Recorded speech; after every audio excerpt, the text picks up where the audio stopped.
নমস্কার বন্ধুরা, আমি আজকের বানাচ্ছি মাটন কিমা দিয়ে কচুরি।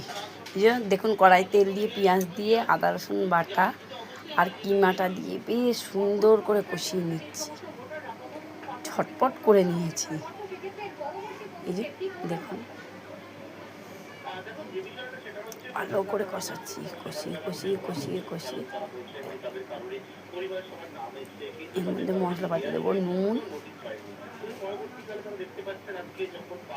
হলুদ, লঙ্কা, জিরের গুঁড়ো দিয়ে ভালো করে কষিয়ে নিচ্ছি। সে দেখুন রঙটা দেখুন কি সুন্দর হয়েছে। আজকে একটু চিনি আর একটু গরম মশলা দিয়ে নেড়ে চেড়ে ভালো করে। এটা ময়দা মাখাচ্ছি, ময়দাতে একটু সাদা তেল আর একটু নুন দিচ্ছি, দিয়ে ভালো করে ময়দাটাকে মেখে নিচ্ছি। দেখবেন ভালো করে মাখানোর পর যদি মুটো হয়ে যায় তাহলে জানবেন যে আমার ময়দাটা ভালোভাবে ম্যারিনেট করা হয়েছে, মানে তেল আর নুন দিয়ে।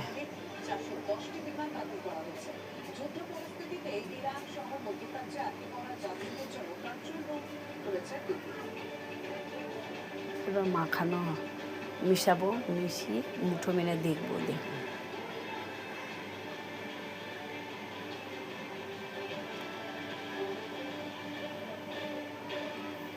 দেখছেন, এইভাবে মুঠো হয়ে যাচ্ছে। মাখিয়ে নেবো, এবার জল দিয়ে ভালো করে মাখিয়ে নেব। মাখিয়ে নেওয়ার পর এই দেখুন, এর সঙ্গে আমি কষা কষা আলুর দম করছি। কড়াইতে তেল দিলাম, আলুটাকে আগে ভেজে তুলে রেখেছিলাম। পেঁয়াজ আদা রসুন বাটা দিয়ে মশলাটাকে ভালো করছি, লাল লাল ঝাল ঝাল আলুর দম, হলুদ গুঁড়ো, লঙ্কার গুঁড়ো, নুন দিয়ে দেখেছেন লঙ্কাও আলুর দমটা কষিয়ে।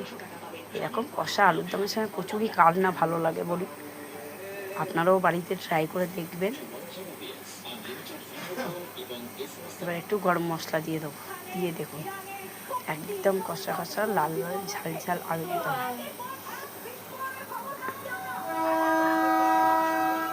এবার কচুরির ভেতর পুরটা ঢুকিয়ে দেবেন, নিয়ে এই যে বেলে দেখুন বেলে নিচ্ছি, নিয়ে তেলে ভেজে নিলাম। দেখুন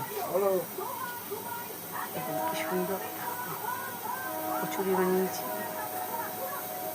আবার একটা দেখাই, ঠিক আছে? ভালো লাগলে আপনারা লাইক কমেন্ট করবেন। দেখুন কচুরি আর আলুর দম লাল লাল ঝাল ঝাল, ঠিক আছে?